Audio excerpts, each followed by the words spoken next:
ഇന്നത്തെ എപ്പിസോഡ് തുടങ്ങാൻ നേരത്ത് അലീന മുത്തശ്ശിയുടെ അടുത്ത് വന്നിരിക്കുകയാണ്. മുത്തശ്ശി കാല് വയ്യാതെ കിടക്കുവാണ്. എന്നിട്ട് അലീന മുത്തശ്ശിയോട് ചോദിക്കുകയാണ്, മേഡത്തിൻ്റെ സാറിൻ്റെയും കല്യാണം നടന്ന കഥ പറയാമെന്ന് പറഞ്ഞിട്ട് മുത്തശ്ശി പറഞ്ഞില്ലല്ലോ എന്ന് ചോദിക്കുവാണ് കേട്ടോ.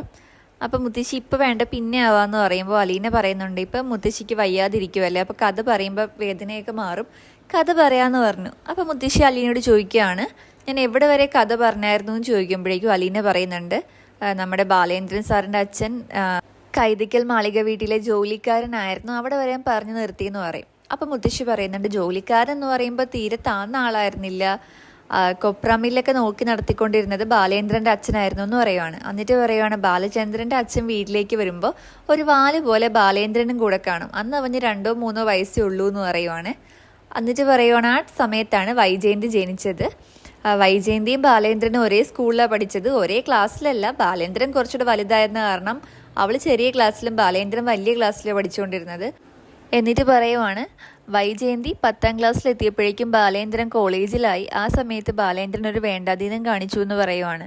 അപ്പോൾ അലീന ചോദിക്കുന്നുണ്ട്, എന്ത് വേണ്ടാധീനമാണ് മുത്തശ്ശി? അപ്പോൾ മുത്തശ്ശി പറയുവാണ്, അന്നത്തെ കാലത്ത് ഫോണൊന്നുമില്ലല്ലോ, അവനൊരു കത്ത് കൊടുത്തു നമ്മുടെ വൈജയന്തിക്ക് എന്ന് പറയുകയാണ്. അപ്പോൾ അലീന ആകാംക്ഷയോടെ ചോദിക്കുന്നുണ്ട്, കത്തോ, ലവ് ലെറ്റർ ആണോ മുത്തശ്ശി എന്ന് ചോദിക്കുകയാണ്. അപ്പം മുത്തശ്ശി പറയുവാണ്, അതെ, അന്ന് ആ കൊല്ലപ്പള്ളി ആ ഒരു ഗ്രാമപഞ്ചായത്തിലെ ഏറ്റവും സുന്ദരി നമ്മുടെ വൈജയന്തി ആയിരുന്നു എന്ന് പറയുവാണ് കേട്ടോ. ഇന്നിപ്പോൾ വണ്ണമൊക്കെ വെച്ചില്ലേ, പണ്ട് ഭയങ്കര സുന്ദരിയായിരുന്നു എന്ന് പറയുവാണ്. അപ്പോൾ അലീന പറയുന്നുണ്ട്, ഇപ്പോഴും മേഡം സുന്ദരി തന്നെയാണ്, മുഖം ഇങ്ങനെ വീർപ്പിച്ച് വയ്ക്കുന്നതിൻ്റെ പ്രശ്നമുള്ളൂ എന്ന് പറയുവാണ്. എന്നിട്ട് കത്ത് കൊടുത്തിട്ട് എന്തായിരുന്നു അലീന തിരക്കുമ്പോഴേക്കും മുത്തശ്ശി പറയുന്നുണ്ട്, കത്ത് വാങ്ങിയത് നമ്മുടെ വൈജയന്തിയുടെ ആങ്ങളെയാണ്. ആ കത്ത് നേരെ വാങ്ങിക്കൊണ്ടുപോയി വൈജയന്തിയുടെ അച്ഛൻ്റെ കയ്യിൽ കൊടുത്തു. എന്നിട്ട് വൈജയന്തിയുടെ അച്ഛൻ നമ്മുടെ ബാലേന്ദ്രൻ്റെ അച്ഛനെയും ബാലേന്ദ്രനെയും വീട്ടിലേക്ക് വിളിപ്പിച്ചു. വൈകുന്നേരം ആയപ്പോഴേക്കും ബാലേന്ദ്രൻ്റെ അച്ഛനും കൂടെ നമ്മുടെ വൈജയുടെ അച്ഛനെ കാണാൻ വേണ്ടി വന്നു. അപ്പോൾ വൈജയുടെ അച്ഛൻ ബാലേന്ദ്രനോട് ചോദിച്ചു, നീയാണോ ഈ കത്ത് എഴുതിയെന്ന് ചോദിച്ചപ്പോഴേക്കും ബാലേന്ദ്രൻ അതേന്ന് പറഞ്ഞു. അപ്പം തന്നെ നമ്മുടെ വൈജയുടെ അച്ഛൻ ബാലേന്ദ്രൻ്റെ മുഖത്തിട്ടൊരു അടി കൊടുത്തു എന്ന് പറയുന്നുണ്ട് കേട്ടോ. അപ്പോൾ ഇവരെല്ലാവരും എതിരായിരുന്നല്ലോ. എന്നിട്ട് ആ ഒരു നാണക്കേടിൽ നമ്മുടെ ബാലേന്ദ്രൻ നാട് വിട്ടുപോയി. 2 വർഷത്തേക്ക് നാട് വിട്ട് ഗൾഫിൽ പോയി. തിരിച്ചു വന്നപ്പോൾ ഭയങ്കര പൈസക്കാരനായിട്ടാണ് വന്നത്. തിരികെ വന്ന് പെട്ടെന്ന് തന്നെ ഒരു ജോളിക്കട, അതായത് വസ്ത്രക്കട ഇട്ടു. അത് കഴിഞ്ഞിട്ടൊരു സ്വർണ്ണക്കട ഇട്ടു. വച്ചടി കയറ്റായിരുന്നു. 2 വർഷം കൊണ്ട് എല്ലാം വലിയൊരു പണക്കാരനായിട്ട് മാറി. പിന്നെ നമ്മുടെ ബാലേന്ദ്രൻ പെണ്ണ് ചോദിക്കാൻ വേണ്ടി തിരികെ വൈജയുടെ അച്ഛൻ്റെ അടുക്കലെത്തി ചോദിച്ചു. അപ്പോൾ അച്ഛന് അധികം സമ്മതം ഇല്ലെങ്കിലും വൈജയുടെ ആങ്ങളമാർക്കൊക്കെ ഭയങ്കര സമ്മതമായിരുന്നു. അതുകൊണ്ട് ആ കല്യാണം നടത്തിയെന്ന് പറയുകയാണ്. അപ്പോൾ അലീന ചോദിക്കുന്നുണ്ട്, മേഡത്തിന് സമ്മതം ഇല്ലായിരുന്നോ എന്ന്. അപ്പോൾ മുത്തശ്ശി ഇങ്ങനെ ആലോചിച്ചിട്ട് പറയുവാണ്, എല്ലാവരും സമ്മതിച്ചപ്പോഴേക്കും അവൾ അതിൻ്റെ കൂടെ കൂടി അത്രേ ഉള്ളൂ എന്ന് പറയുകയാണ്. അപ്പോൾ അലീന എന്തോ ഇങ്ങനെ ആലോചിക്കുന്നുണ്ട് കേട്ടോ. ചിലപ്പോൾ അലീനയുടെ അച്ഛനെ പറ്റി ആലോചിച്ചതായിരിക്കാം. എന്നിട്ട് മുത്തശ്ശി പറഞ്ഞു, കഥ തീർന്നു, ഇത്രേ ഉള്ളൂ എന്ന് പറയുവാണ്. അപ്പോൾ അലീന എന്നാൽ കിടക്കാമെന്ന് പറഞ്ഞ് മുത്തശ്ശീനെ പുതപ്പിച്ചു കൊടുക്കുന്നുണ്ട് കേട്ടോ. അപ്പോൾ അലീന പറയുന്നുണ്ട്, പണക്കാരനായിട്ട് വന്നപ്പോഴേക്കും കൊള്ളാം, പൈസക്കാരനായപ്പോൾ കെട്ടിച്ചു കൊടുത്തല്ലേ എന്നൊക്കെ പറഞ്ഞ് ഇങ്ങനെ കളിയാക്കുന്നുണ്ട് കേട്ടോ. എന്നിട്ട് അലീന കിടക്കാൻ വേണ്ടി അവിടെ ബെഡ്ഷീറ്റൊക്കെ വിരിച്ച് റെഡിയാക്കുവാണ് കേട്ടോ താഴെ. അലീന അതെല്ലാം ചെയ്യുന്നത് മുത്തശ്ശി ഇങ്ങനെ നോക്കി കിടക്കുവാണ് കേട്ടോ. എന്നിട്ട് അലീന മുത്തശ്ശിയോട് ചോദിക്കുന്നുണ്ട്, മുത്തശ്ശി ലൈറ്റ് ഓഫ് ചെയ്യട്ടെ എന്ന് പറയുമ്പോൾ ഓഫ് ചെയ്ത് കിടക്കാമെന്ന് പറയുമ്പോൾ ലൈറ്റ് ഓഫ് ചെയ്ത് കിടക്കുവാണ്. അലീന എന്തൊക്കെയോ ആലോചിച്ച് ഇങ്ങനെ കിടക്കുവാണ് ഉറങ്ങാതെ. പിന്നെ രാത്രിയാകുമ്പോൾ ഉറങ്ങിപ്പോവാണ്. പെട്ടെന്ന് രാത്രിയിൽ ഒരു കരച്ചിൽ കേട്ട് അലീന നോക്കുമ്പോഴേക്കും മുത്തശ്ശിയുടെ കാലുകൾ ഇങ്ങനെ അനങ്ങുന്നുണ്ട് കേട്ടോ. അലീന എന്ത് പറ്റി മുത്തശ്ശി എന്ന് ചോദിച്ചു കഴിഞ്ഞിട്ട് ലൈറ്റ് ഇടും. ലൈറ്റ് ഓൺ ആക്കുമ്പോഴേക്കും മുത്തശ്ശി പറയും, തീരെ വയ്യ, കാല് നല്ല വേദന എടുക്കുന്നു എന്ന് പറയും. അപ്പോൾ അലീന, അയ്യോ ഞാൻ ചൂട് പിടിച്ച് തരട്ടേന്ന് ചോദിക്കാൻ മുത്തശ്ശി പറയും, ചൂടൊന്നും പിടിച്ച് തരണ്ട, നടുവിന് താഴത്തോട് ഭയങ്കര വേദനയാണ്, നീ ആ വേദനയുടെ ഗുളിക എടുക്കാൻ പറയും 2-3 എണ്ണം. അപ്പോൾ അലീന പറയും, വേദനയുടെ ഗുളിക ഒരെണ്ണം കഴിച്ചിട്ടല്ലേ കിടന്നത്, അതങ്ങനെ കുറേ കഴിക്കാനൊന്നും പാടില്ലെന്ന് പറയും, ഇത് ആശുപത്രിയിൽ തന്നെ പോകണം എന്ന് പറയും കേട്ടോ. അപ്പോൾ മുത്തശ്ശി സമയം എത്രയും ചോദിക്കുമ്പോൾ ഏകദേശം 1:30 കഴിഞ്ഞിട്ടുണ്ട് കേട്ടോ.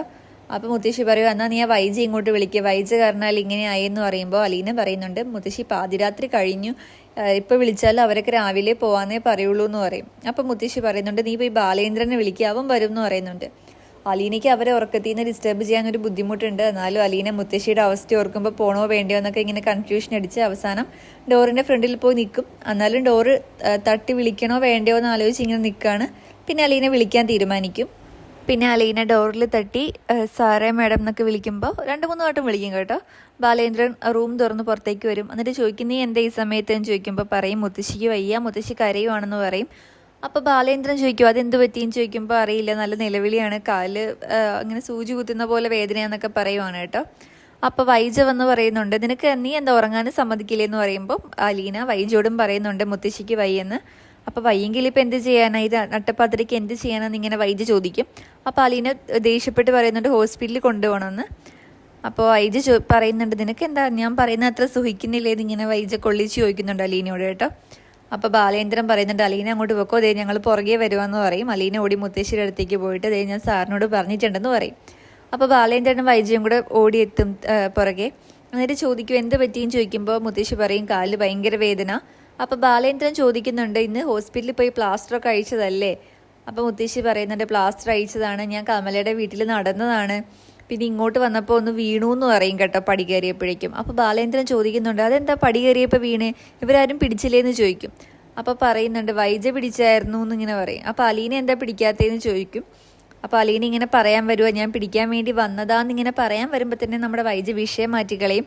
ഹോസ്പിറ്റലിൽ പോകാവുന്ന രീതിയിൽ വിഷയം അങ്ങോട്ട് എടുത്തിടും കേട്ടോ. എന്നിട്ട് ഞാനും വന്നോ ഹോസ്പിറ്റലിൽ ഇങ്ങനെ ബാലേന്ദ്രനോട് ചോദിക്കും. അപ്പോൾ ബാലേന്ദ്രൻ പറയുന്നുണ്ട് പിന്നെ നീ ഇവിടെ സുഖിച്ച് കിടക്കാൻ പോകണോ എന്നിങ്ങനെ ചോദിക്കും കേട്ടോ. അപ്പോൾ അലീന പറയും സാർ ഞാൻ വേണമെങ്കിൽ ഹോസ്പിറ്റലിൽ വരാമെന്ന് പറയും. അപ്പോൾ ബാലേന്ദ്രൻ അലീനയോട് പറയും ഇവിടെ വയ്യാതെ കിടക്കുന്നത് ഇവളുടെ അമ്മയാണ്, ഇവള് തന്നെ വന്നോളൂ എന്ന് പറയും കേട്ടോ. അപ്പോൾ വൈജ ഇങ്ങനെ അലീനയെ നോക്കും ദേഷ്യപ്പെട്ടിട്ട്. എന്നിട്ട് വൈജ റെഡിയാവാൻ വേണ്ടി പോവും. അപ്പോൾ നമ്മുടെ അലീന പറയുന്നുണ്ട് ബൈസ്റ്റാൻഡറായിട്ട് ഞാൻ വന്ന് നിൽക്കാന്നൊക്കെ പറയും. അപ്പോൾ നമ്മുടെ വൈജ പറയുന്നുണ്ട് വേണ്ട നീ ഇവിടെ നിന്ന് പിള്ളേരുടെ കാര്യം നോക്കിയാൽ മതി, പിള്ളേരെ സ്കൂളിൽ അയക്കണം, വീട്ടിലെ കാര്യങ്ങളെല്ലാം ചെയ്യണം എന്നൊക്കെ പറയും. എന്നിട്ട് അലീന വീൽ ചെയറായിട്ട് വന്നിട്ട് മുത്തശ്ശീനെ വണ്ടിക്കകത്തേക്ക് കയറ്റും, അലീനയും വൈജയന്തിയും ബാലേന്ദ്രനും കൂടെ. എന്നിട്ട് ബാലേന്ദ്രൻ വീടിൻ്റെ കംപ്ലീറ്റ് റെസ്പോൺസിബിലിറ്റി അലീനയെ ഏൽപ്പിച്ചിട്ട് അവർ വണ്ടിയായിട്ട് പോവുകയാണ്. അലീന വീട്ടിലേക്ക് ഇങ്ങനെ കയറി വരുവാണ്. മുത്തശ്ശിയും കൊണ്ട് ബാലേന്ദ്രനും വൈജയന്തിയും പോകുന്നത് അലീന ഇങ്ങനെ നോക്കി നിൽക്കുകയാണ്. പിന്നെ നേരം വെളുത്തു കാണിക്കുന്നത് ഒരു ആംബുലൻസ് അവരുടെ വീട്ടിലേക്ക് വരുന്നതാണ്. തൊട്ടുപിറകെ തന്നെ ബാലേന്ദ്രൻ്റെ കാറും വരുന്നുണ്ട്. ഈ ഒച്ച കേട്ടിട്ട് അലീന വന്ന് ഡോർ തുറക്കുന്നുണ്ട്. ഡോർ തുറന്ന് നോക്കുമ്പോഴേക്കും ആംബുലൻസിൽ നിന്ന് അവർ മുത്തശ്ശിയെ പുറത്തിറക്കുകയാണ്.